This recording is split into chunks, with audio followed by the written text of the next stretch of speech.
दोस्तों, सोनम के दूसरे पति की हत्या की अब बात सामने आने लगी है। और ये बात किसने कही है, ये सुन के आप भी चौंक जाएंगे। ये वही शख्स है जिसने और भी कई इंपॉर्टेंट डिटेल्स दी हैं इसमें। राजा किस दिन मरा था उससे पहले ही ये बातें बता दी गई थी। दूसरी चीज, अब सोनम की घर वालों को एक और नई चीज पता लगी है, जिसके बाद बहुत सारी चीजें खुलने वाली हैं। 3 साल से इनका चक्कर चल रहा था। ये बात मैं नहीं कह रहा हूं, बल्कि खुद राजा की भाभी ने ये बताई है। और उसकी मां को भी ये सब पता था सोनम की, ये भी बात निकल के सामने आई है। क्या क्या चीजें हैं जो आज की अपडेट में, वो मैं आप लोगों के सामने रखता हूं।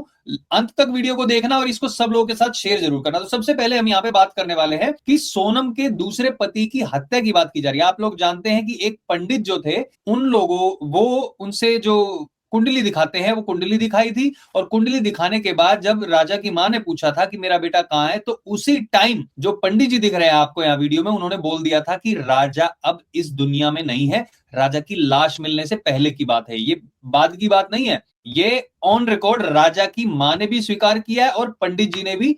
उसके बाद राजा की मां ने पूछा, अच्छा मेरी बहू के बारे में बताओ। जो बातें बोली जाती है ना कि फोटो उल्टा लटका दो, वो फोटो उल्टा लटका दो। वो बातें जो बोली गई थी वो सोनम के वहां कोई पंडित ने बोला था। लेकिन ये जो पंडित जी दिख रहे हैं आपको, ये दिख रहे थे किसके? राजा के मम्मी यहां पर गई थी। अब एक और इंपॉर्टेंट बात इन्होंने जो बोली है कि सोनम ने जो भी चीज की है, अगर सोनम की दोबारा शादी होती है तो उसकी भी ऐसे ही सोनम हत्या कर देगी। लेकिन एक ट्विस्ट है इसमें। वो ट्विस्ट ये है कि राज जो है वो 3 साल से उसके साथ रिलेशनशिप में थी सोनम, ये राजा की भाभी ने बोला है। और उसकी मां ये बात जानती थी। अभी तक ये बातें बोली जा रही थी कि घर वालों को कुछ पता नहीं था, लेकिन उनका कहना है कि मैंने सुना है कि सोनम की मां ये जानती थी। और क्या कहा सोनम ने? अभी तो मेरी शादी कर दोगे, लेकिन उसके बाद जो हाल होगा उसके लिए तुम लोग जिम्मेदार होगे। और आप सोचिए, सोनम की मां को अगर ये बात पता है, तो क्या सोनम की मां ने सोनम के पिताजी को ये बात नहीं बताई होंगी? उसके भाई को ये बात नहीं पता होगी क्या? यानी कि सब लोग सोनम के घर पे ये बात जानते हुए भी जबरदस्ती शादी की। 1 महीने के अंदर अंदर मुहूर्त निकलवाया।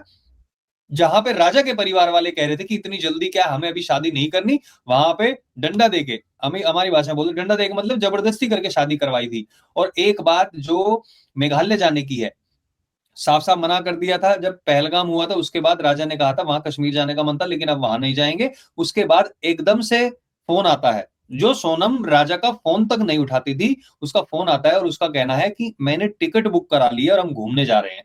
तो राजा ने कहा कहाँ की टिकट बुक करा ली है? तो उसने कहा मेघालय की टिकट बुक कराई है। अब राजा कश्मीर भी गया हुआ था, तो उसने सोचा कि चलो ठीक है, मैं देखता हूँ। उसने अपनी माँ से पूछा। माँ ने कहा बेटा क्यों जा रहे हो तुम? तो उसने कहा कि ऑलरेडी टिकट बुक करा ली है। वो टिकट जो बुक हुई थी वो पेटीएम से बुक हुई थी राज के, जो उसका प्रेमी बताया जाता है, उसी के। 19 तारीख को शॉपिंग के लिए गए दोनों। जो सोनम मिलने बात करना तक पसंद नहीं करती थी, वो राजा के साथ शॉपिंग पे गई है, ये बात बताई गई है। वो उसके साथ शॉपिंग पे गई और फिर 20 तारीख को वो निकल गए थे। एक जो बात जो राजा की मां ने आज बताई है वो ये कि जब वो 3,000 सीढ़ियां उतर के वाटरफॉल की तरफ गए थे, पहली बात तो वो इलाका इतना खतरनाक है। वहां पे जो बाहर से पर्यटक आए होते हैं, जो वहां के लोकल नहीं होते हैं, उनके लिए अनसेफ माना जाता है। वहां पे नाइट स्टे के लिए भी मना करते हैं। तो जो वहां के लोकल थे उन्होंने कहा था कि आप यहाँ पे घूम तो रहे हो, लेकिन आप यहाँ पे नाइट स्टे मत करना। तो उससे अंदाजा हो गया था, या तो उस टाइम पे अंदाजा हो गया था कि यही सही जगह रहेगी, या फिर पहले से ही प्लानिंग थी। अब राजा ने अपनी माँ से बात की, तब उसने कहा था कि माँ अभी हम वाटरफॉल के लिए जा रहे हैं, उसके बाद मतलब घूमने की अच्छी जगह है, उसके बाद हम जाएंगे। अगर कोई ऐसी जगह नहीं मिली तो बस फिर उसके बाद हम निकल जाएंगे। ये बात किसने सुनी? सोनम ने। सोनम ने सोचा ये तो अभी कल मेरे डंडा कर देगा, आज रात को ही डंडा कर सकता कि भैया चलो चलो चलो, और फिर तो फंस जाएंगे। लेकिन एक इंपॉर्टेंट बात और है यहाँ पे, जो टिकट कराई थी फ्लाइट की, वो सिर्फ एक साइड की कराई थी, रिटर्न टिकट नहीं कराई थी। जब उसकी मां ने पूछा राजा की कि बेटा रिटर्न टिकट क्यों नहीं कराई, तो बोले पता नहीं, अभी रिटर्न टिकट नहीं कराई। शायद वो कह रही थी कि पता नहीं कितने दिन लग जाए, इसलिए अभी रिटर्न नहीं करा रहे हैं। अरे भैया, रिटर्न टिकट वो क्यों कराएगी? तुम्हारी एक साइड की टिकट काट दी थी उसने, वहां जाने से पहले ही सोच रखा था कि इसका काम तमाम करना है। और ये बात राजा की भाभी के अनुसार उसकी मां को पता थी। 2 लेडीज की जो बातें कर रहे थे पंडित जी, उन्होंने कहा था कि 2 लेडीज शामिल हो सकती हैं। तो वो दूसरी लेडीज कहीं, आई एम नॉट श्योर, कहीं वो सोनम की मां तो नहीं है। सोनम के घर वालों को इस चीज का ना पता हो।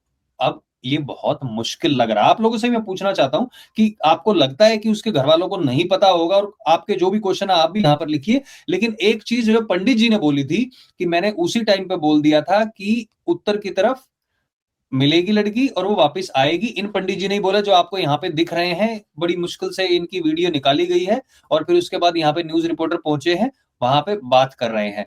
लेकिन सोनम के भाई का अब एकदम से राजा के घर पहुंचना, भैया हवाला का पैसा, जो हम नहीं कह रहे, पुलिस कह रही है हवाला के पैसा बाहर आने लगा, तो बोले ये तो जेल में जाएगी जाएगी, हमें बर्बाद करके जाएगी। दूसरी चीज, सोनम ने वो राज के नाम से फोन नंबर लिया हुआ था और किसी और से बात कर रही थी। कुछ लोग थ्योरी बना रहे हैं, इसके बारे में अभी तक पुलिस ने कुछ साफ नहीं किया, लेकिन ये आपको बता देता हूं कि ये भी एक आशंका हो सकती है। कुछ लोगों का यहां तक कहना है कि राजा के घर वालों को भी कुछ पता होगा इसके बारे में, सोनम के बारे में। घर वालों इन द सेंस उसकी भाभी, जो दो भाभियां थी, उनको भी पता हो सकता है। मुझे नहीं पता, लेकिन कुछ लोग इस पर भी चर्चा कर रहे हैं। पुलिस की तरफ से इसके ऊपर अभी तक कोई आधिकारिक बयान नहीं आया है, ना ही उनके घर वालों को कुछ कहना है। अगर ऐसा होता तो राजा के घर वाले छुप के बैठ जाते, मीडिया से बात नहीं करते, लेकिन वो बार बार बाहर आ रहे हैं, बात कर रहे हैं। तो इससे एक बात तो साफ होती है कि उनको इंसाफ चाहिए। सोनम के भाई ने बोल दिया कि हाँ मेरी बहन को फांसी चढ़ा देना अगर उसने किया। अरे अगर कहां से रह गया भाई, जब वो कह रही है राज को पकड़ लिया, पुलिस बता रही है, उनकी चैट तक सामने आ गई है, अगर क्या होता है भाई? कोई अगर भी रह गया क्या? इसका मतलब यही लग रहा है कि सोनम के घर वालों को भी इस चीज का आइडिया था। अगर पता नहीं था तो, लेकिन उनकी भाभी ने तो दावा कर दिया कि उनको पता था। उनके पिताजी अब बाहर आना बंद हो गए सोनम के। सोचा नहीं था किसी ने कि इतना बड़ा कांड हो जाएगा, इतना बड़ा हादसा हो जाएगा। पहले तो बांग्लादेश वाला एंगल कह रहे थे कि बांग्लादेशी वहां पे पकड़ के ले गए हैं, आदमी को मार के औरत को उठा के ले जाते हैं। वो जो थ्योरी बन जाती है वो कई इस तरीके की चीजें निकल के सामने आई थी, लेकिन जब उसकी लाश मिली तब चीजें साफ हो गई थी। अब मेघालय पुलिस ने 10 दिन की जो रिमांड ली मांगी थी, 8 दिन की रिमांड पे जो है, अब दोनों को आमने सामने बिठा के पूछा जा रहा है। एक टैक्सी ड्राइवर की ओर तलाश की जा रही है, जिस टैक्सी से ये लोग 2.5 घंटे का सफर करके गए थे। उसके बाद और चीज सामने आएगी, लेकिन मोबाइल फोन 4 यूज हुए थे, उनमें से सिर्फ एक मोबाइल फोन मिला जिसमें से कुछ चैट्स की बात की जा रही है।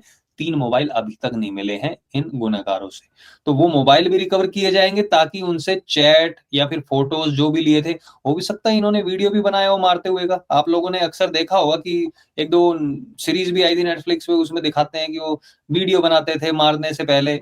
अभिषेक बच्चन की आई था ना कुछ, तो हो सकता है कि वैसा भी कुछ किया। तो पुलिस सारे एंगल से जांच कर रही है। आप लोगों का क्या सोचना कमेंट सेक्शन में जरूर बताइए। इस वीडियो को लाइक और शेयर करें सब लोगों के साथ, और जो लोग नए जुड़े हैं हमारे चैनल को सब्सक्राइब करें। कल और परसों दो जो वीडियो बनाई थी उसमें और भी डिटेल में जानकारी दी हुई है। अगर आपने नहीं देखी है तो चैनल पे नीचे क्लिक करके वहां जाके आप देख सकते हैं। डिटेल में सारी की सारी इंफॉर्मेशन आपको दी गई है। बहुत बहुत धन्यवाद वीडियो देखने के लिए। जय हिंद, जय भारत।